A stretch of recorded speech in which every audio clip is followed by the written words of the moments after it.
귀하신 하나님의 말씀은 레위기 26장 14절에서 18절 다 같이 합독하겠습니다. 시작.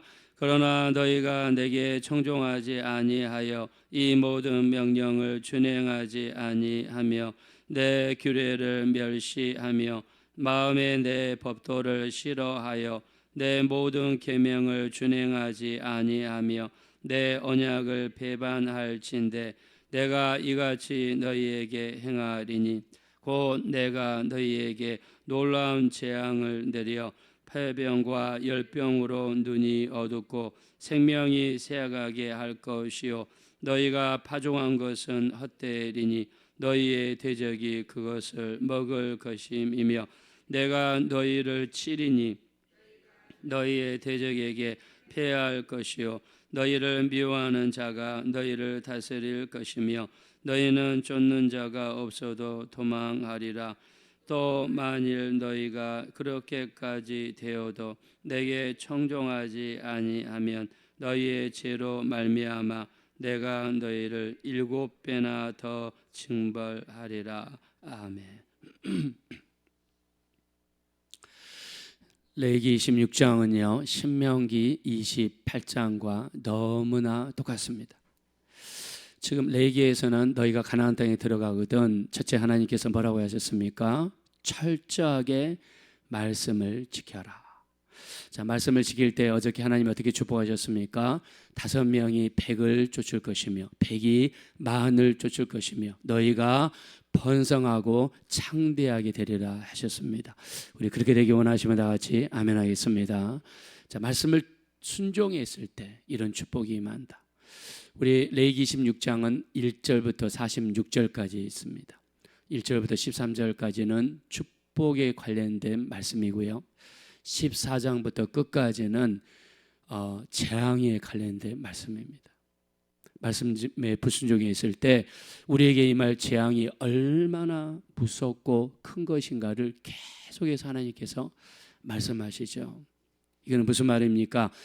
우리 말씀에 불순종하는 것을 하나님께서 일일이 보고 계셨다가 우리를 저주하려는 그 뜻이 아니라 말씀에 불순종하고 사는 것이 얼마나 무서운가. 우리 쉽게 이야기하죠. 에이, 하나님 앞에 범죄하고 그냥 회개하면 되지. 이렇게 쉽게 이야기하는데 그게 아니라는 거죠. 우리가 죄에 대해서 이야기하실 때 우리 예수님께서 요한복음 5장에 보면 양문 곁에 베데스다 연못이 있습니다. 자, 예루살렘에는요 8개의 문이 있습니다. 동쪽에 동문이 있고 그 위에 양문이 있습니다. 북쪽에는요 헤롯 문이 있고 다메섹 문이 있고 새 문이 있고요. 서쪽에는 욥바 문이 있고 남쪽에는 시온 문, 분문이 있습니다. 분문은 예루살렘 성 안에 있는 오물이 그리로 밖으로 비출하는 곳이에요. 예수님께서 우리 일주일 전에 주님께서 종료 주일날 예루살렘 성에 입성하실 때 들어가셨던 문이 동문이죠. 동문을 다른 말로 하면 황금문. 황금문은 아름다우니까 미문이라고도 합니다. 자, 미문에서 베드로하고 요한이 기도할 제9시 기도 시간에 예루살렘 성으로 들어가다가 미문 앞에서 태어날 때부터 걸어본 적이 없는 사람이 뭔가를 바라고 베드로를 쳐다보죠. 그때 베드로가 이야기합니다. 내게 은과 금은 없거니와 내게 있는 것으로 내게 주노니 나사렛 예수 그리스도 이름으로 일어나 걸어라 할 때 그 자리에서 일어나 걸었습니다. 이게 동문에서 일어난 사건이에요. 주님은 동문으로 들어오셨다가 양문 안쪽에 빌라도의 법정이 있습니다. 그거를 브라이도리온이라고 하는데요. 양문 안쪽에 빌라도 법정이 있어요. 거기서 사형 선고를 받으시고 양문을 통해서 비아 돌로로사 고난의 길을 통해서 골고다 언덕까지 약 800m 정도 됩니다. 거기까지 주님이 올라가셨습니다. 그래서 동문으로 들어오셔서 양문으로 나가셨어요. 양문은요 예루살렘 성 안에 하나님의 성전에서 제사를 지낼 때 양과 염소와 소가 드나드는 문이 양문이에요. 하나님 앞에 제사 지낼 때 쓰임받는 분이 양문입니다. 예수님은 우리의 화목제물이 되셔서, 어린 양이 되셔서 친히 자신이 화목제물이 되셔서 하나님 앞에 온전히 자신을 드림으로 말미암아 우리가 죄가 용서받고 하나님 앞으로 나아갈 수 있는 길을 우리 주님이 열어놓으신 줄로 믿습니다. 양문 앞에는 베데스다 연못이 있어요. 거기에 행각 5이 있다고 그랬어요. 행각 5은 우리가 성경을 보면 좀 어렵죠. 행각 5이 뭔가? 아마 다른 분들한테도 물어보면 잘 이해가 안 될 거예요. 그래서 제가 여러분들한테 제안을 드리는데요. 그 에브로 성경을 보시면 이렇게, 저 같은 경우는 그 가피풀에서 나온 이렇게 성경이 이렇게 아이패드에다 넣어가지고 다닙니다. 여기에는 쉬운 성경, 개역 한글 개역 개정, 헬라어 성경, 영어 성경, NIV, 킹제임스 다 있어요. 근데 여기에서 쉬운 성경을 한번 꼭 비교해서 보세요. 쉬운 성경. 그래서 우리가 이 사도행전 5장에 보면 이 38년 된 병자가 베데스다 연못 그 주변에 앉아 있었잖아요. 근데 거기에는 행각 5이 있었다. 근데 행각이 뭔가? 그게 기둥입니다. 기둥이 그 연못에 기둥이 5개 있었어요. 아마 거기에 옛날에 무슨 건물을 지어가지고 그 건물은 사라지고 아마 기둥만 남은 것 같아요. 근데 거기에 무슨 전설이 있습니까? 갑자기 물이 이 연못 가운데에서 물이 이렇게 팍 흔들리다가 그 물이 흔들릴 때 사람들은 그걸 뭘로 이해했어요? 천사가 내려오는 걸로 이해를 하죠. 그때 가장 먼저 내려가는 사람이 병이 낫는다. 실제로 병이 나았는지 안 나았는지 성경이 기록이 없어요. 저는 그게 미신이라고 생각을 합니다. 또 천사가 우리를 고칠 수 있는 것도 아니고 우리를 고치고 우리를 제사할 수 있는 분은 오직 예수님밖에 없는 줄로 믿습니다. 자, 그래서 근데 사람들이 그 주변에 많이 모여 있단 말입니다. 왜? 거기 들어가면 병이 나으니까. 실제로 옛날에 그 경기도 포천에 가면 어떤 기도원에서 거기에서 샘물이 팍 터져가지고 그 샘물에 맞은 사람들이 병이 많이 나았습니다. 그래서 병 낫기 위해서 그 다음부터 그 샘물을 떠다가 했는데 저는 그때 딱 그 시절에 하나님이 그때 은혜를 주시기 위해서 그런 역사를 베풀었다고 해요. 그러나 그 물에 어떤 신비한 효과가 있어서 그 다음에도 계속 역사가 나타난다고는 저는 생각하지 않습니다. 자, 근데 사람들이 들어가는데 38년 된 병자는 중풍병자이기 때문에 몸을 움직일 수가 없어요. 근데 예수님이 나타났습니다. 주님이 38년 된 병자에게 물어보시는 첫 번째 질문이 있습니다. 그게 뭡니까? 네가 낫고자 하느냐. 38년 동안 고질적인 병을 가지고 있었다 그러면 대부분 사람들이 포기합니다. 그리고 마음속에 내가 병 낫고자 하는 열정도 사라질 가능성이 많아요. 자, 그러나 주님께서 물어볼 때 이 38년 된 병자는 어떻게 이야기합니까? 내가 저기 내려가고 싶은데 나를 데려들 자가 없습니다. 이 말은 아직도 내가 병 낫기를 원합니다. 주님께서 네 자리를 들고 일어나 걸어가라 이야기할 때 자기 몸에 아마 힘이 들어온 것을 느꼈던 것 같아요. 그래서 이 사람이 병에서 완전히 나아버리고 말았습니다. 그리고 주님이 뭐라고 하십니까? 요한복음 5장 14절에 보라 네가 낫으니 더 심한 것이 생기지 않게 다시는 죄를 범치 마라. 예수님이 더 심한 것이 생기지 않게 다시는 죄를 범치 마라. 바꿔 이야기하면 무슨 말입니까? 죄를 지으면 네가 38년 동안 달고 다니던 그 질병이 다시 도질 수 있다는 거죠. 예수님께서는 이것이 죄라고 이야기했어요. 죄가 무서운 거죠. 그래서 더 심한 것이 생기지 않게 다시는 죄를 범치 마라. 그래서 죄와 질병의 관계를 주님께서 말씀했습니다. 죄를 지으면 더 심한 것이 생길 수 있다는 거예요. 죄를 짓게 되면 마귀가 역사하겠죠. 마귀가 주는 일이 뭡니까? 병과 저주와 가난과 재앙을 주는 것이죠. 자, 그래서 오늘 본문에 하나님께서 죄를 짓게 되면 너희에게 정말 이런 무서운 재앙들이 있게 될 것이라고 축복보다 재앙에 대해서 더 많이 말씀하시잖아요. 우리 신명기 28장에 이렇게 이야기하시죠.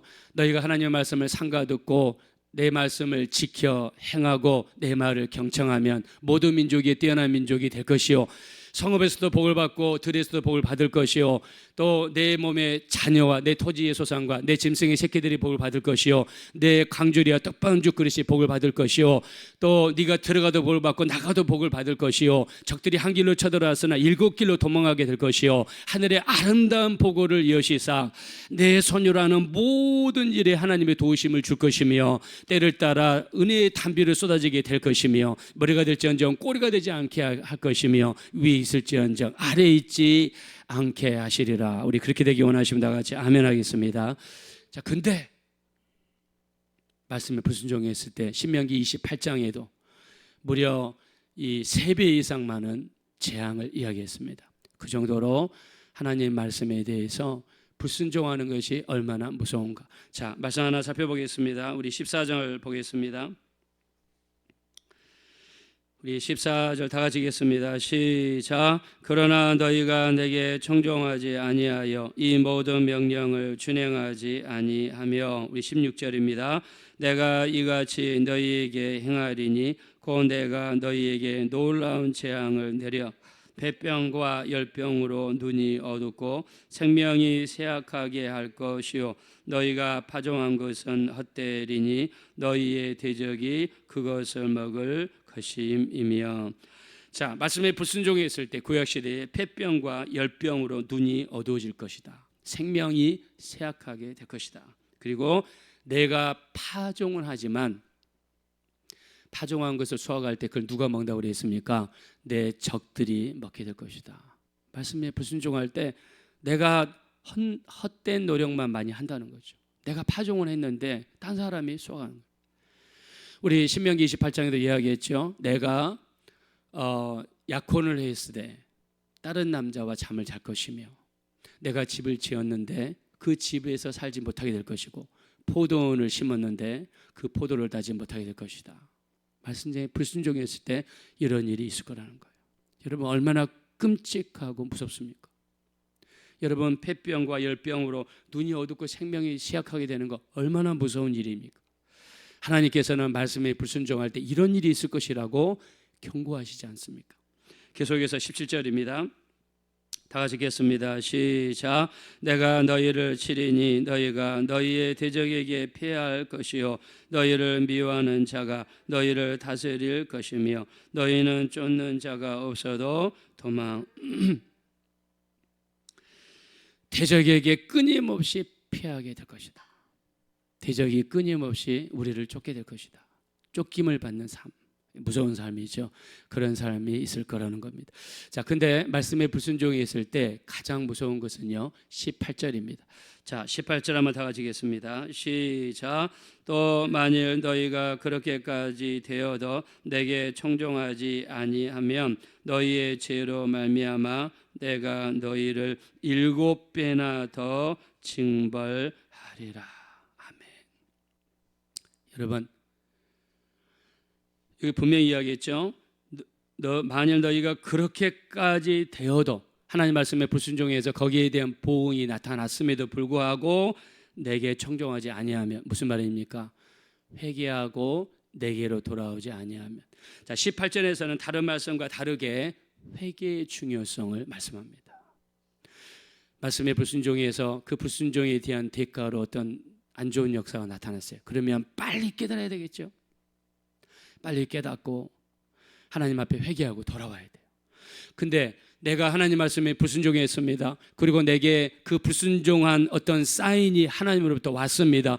그럼에도 불구하고 여전히 목이 곱고 여전히 회개하지 않았을 때 하나님께서 재앙을 7배를 더하시겠다. 근데 재앙을 7배 회개하지 않을 때 재앙을 7배나 더하시겠다는 말이 여기 26장 레위기 26장에 몇 번이나 나오냐면 무려 4번이나 나옵니다. 18절, 21절, 24절, 28절에 끊임없이 하나님께서 너희가 회개하지 않으면 재앙을 징벌을 7배나 더하겠다. 그래서 결국에는 하나님께서 뭐를 더 강조한 거라고 볼 수 있습니까? 바로 회개한 것을 말씀하셨습니다. 예수님도 이 땅에 오셔서요 우리 세례 요한, 침례 요한도 자기가 사역을 시작할 때 마태복음 3장 2절에 보면 뭐라고 했습니까? 회개하라. 천국이 가까웠느니라. 예수님도 40일 금식 기도를 마치고 가장 먼저 하신 말씀이 마태복음 4장 17절에 회개하라, 천국이 가까웠느니라. 회개하라가 무슨 말입니까? 헬라어로 메타노이아. 메타란 말은 돌이켜라. 노이아란 말은 마음이나 생각을. 너희의 마음을 돌이켜라. 너희의 생각을 돌이켜라. 너희가 가던 길을 돌이켜서 돌아오라는 거예요. 이게 예수님의 첫 번째 메시지였어요. 마태복음 4장 11절 회개하라. 우리 마태복음 11장 20절에 주님이 말씀하시죠.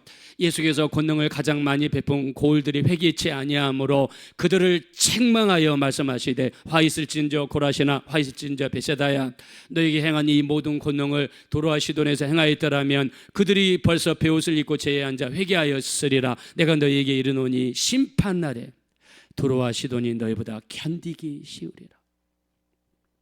예수님께서 권능을 많이 베풀수록 예수님이 원하시는 것은 회개예요.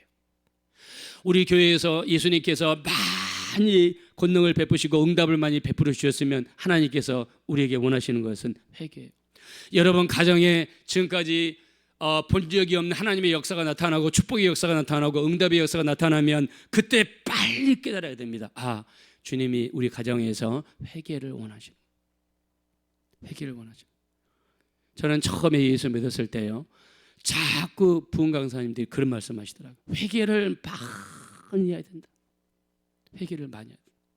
그래서 제가 한번 날을 잡아가지고 금요일 날 저녁에 회개를 시작을 했습니다. 회개를 내 태어날 때부터 지금까지 막 죄를 다 어렸을 때부터 지금 모든 죄를 일일이 나열하면서 회개했어요. 근데 회개를 하니까요, 마음이 얼마나 시원하고 가볍고 평화롭고. 근데 회개를 깊이 하니까 제 개인적인 체험인데요, 제 영혼이 이렇게 뜨더라고요. 위에 너무나 기쁘고 즐거우니까. 밑에를 보면 밑에는 또 죄가 있고. 우리가 이 회개를 많이 하는 것, 그래서 우리 예수님께서 이 권능을 많이 베푼 고을들이 회개치 아니하므로 그들을 책망하셨다고 했어요. 또 이야기하십니다. 이 가버나움아, 네가 하늘에까지 높아지겠느냐, 음부에까지 낮아지리라. 너에게 행한 권능을 소돔과 고모라에서 행하였더라면 그들이 벌써 회개하였으리라. 내가 너희에게 이르노니 심판날에 소돔과 고모라 땅이 너희보다 견디기 쉬우리라. 예수님께서는요, 우리에게 원하시는 게 뭡니까? 회개를 말씀하시죠. 회개 계속 하시죠. 우리 신약 성경 마지막 요한계시록 22장 14절에 보니까 자기 두루마기를 빠는 자들은 복이 있을진저 이는 생명나무에 나가며 문들을 통하여 성에 들어갈 권세를 얻게 하려 함이라 그랬습니다. 두루마기는 성도들의 옳은 행실입니다. 우리 요한계시록 19장 8절에 보니까 빛나고 깨끗한 세마포 옷을 입도록 허락하셨으니 이는 성도들의 착한 행실이라고 이야기했어요. 두루마기를 나마다 빠는 자가 복이 있어요. 그래서 오늘 우리 성경 말씀에 회개하지 않았을 때, 자, 우리 한번 21절도 한번 보겠습니다. 21절. 자, 21절 한번 다 같이 읽겠습니다. 시작. 너희가 나를 거스려 내게 청종하지 아니할진대 내가 너희의 제도로 너희에게 7배나 더 재앙을 내릴 것이라. 24절. 나도 너희에게 대항하여 너희 죄로 말미암아 너희를 7배나 더 치리라. 28절이요. 내가 진노로 너희에게 대항하되 너희의 죄로 말미암아 7배나 더 징벌하리니. 하나님께서 7배의 재앙을 내리겠다는 것은 단순한 위협이 아니라 우리가 죄의 지적을 받고 거기에 대한 어떤 사인이 나타났음에도 불구하고 회개하지 않았을 때 하나님께서 얼마나 진노하시겠다는 것을 말씀하신 것입니다. 그러므로 말씀하시죠. 우리 시편 66편 18절입니다. 내가 내 마음속에 죄악을 품었더라면 주께서 듣지 아니하시리라. 또 우리 잠언서 28장 13절에도 죄를 숨기는 자는 형통하지 못하나 죄를 자복하고 버리는 자는 불쌍히 여김을 받으리라. 죄를 숨기는 자는 형통하지 못한다고 그랬습니다. 죄를 자복하고 버리는 자는 불쌍히 여김을 받으리라 말씀했습니다. 우리가 죄가 생각날 때마다 즉각 회개하십시오. 예배 드리기 전에 반드시 회개하십시오. 우리가 레위기를 통해서 성막 구조를 공부했잖아요. 성소를 들어가기 전에 물두멍을 쳐다보고 내 더러운 곳을 씻는다고 그랬잖아요.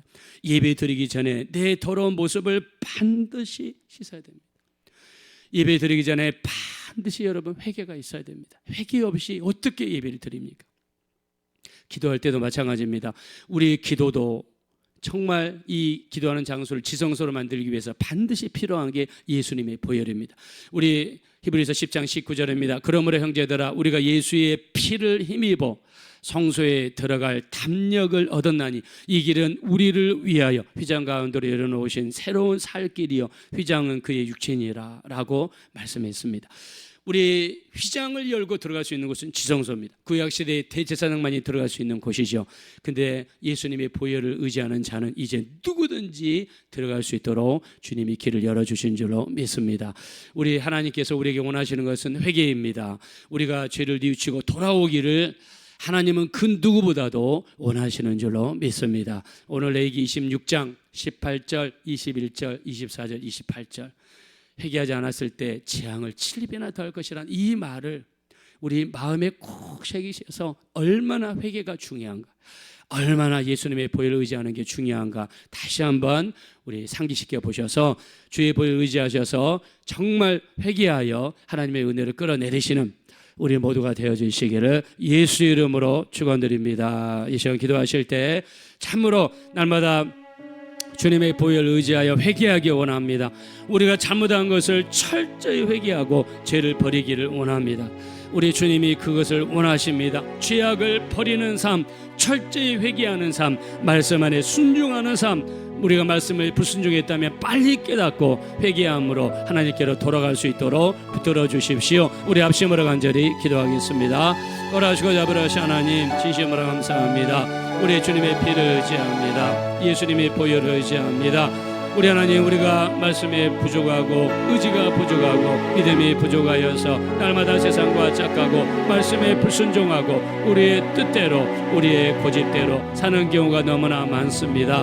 우리 하나님, 우리가 하나님의 지적을 받고서도 회개하지 아니하고 여전히 목을 굳게 하여서 살아가는 경우가 너무 많습니다. 우리를 불쌍히 여기시고 긍휼히 여겨 주시어서 하나님 말씀 안에 온전히 거할 수 있도록 우리 하나님이 인도하여 주십시오. 우리 하나님 철저하게 말씀 안에 거하게 하시고 말씀을 마음에 새기게 도와주시고 우리 하나님 죄를 숨기는 자는 형통하지 못하나 죄를 자복하고 버리는 자는 불쌍히 여김을 받으리라 했습니다. 우리 하나님 권능을 많이 베푼 고울들이 회개하지 아니하였을 때 우리 주님께서 우리의 죄를 지적하였던 것을 봅니다. 마지막 때 우리가 깨어있는 우리 모두가 될 수 있도록 우리 하나님의 인도하여 주시옵소서.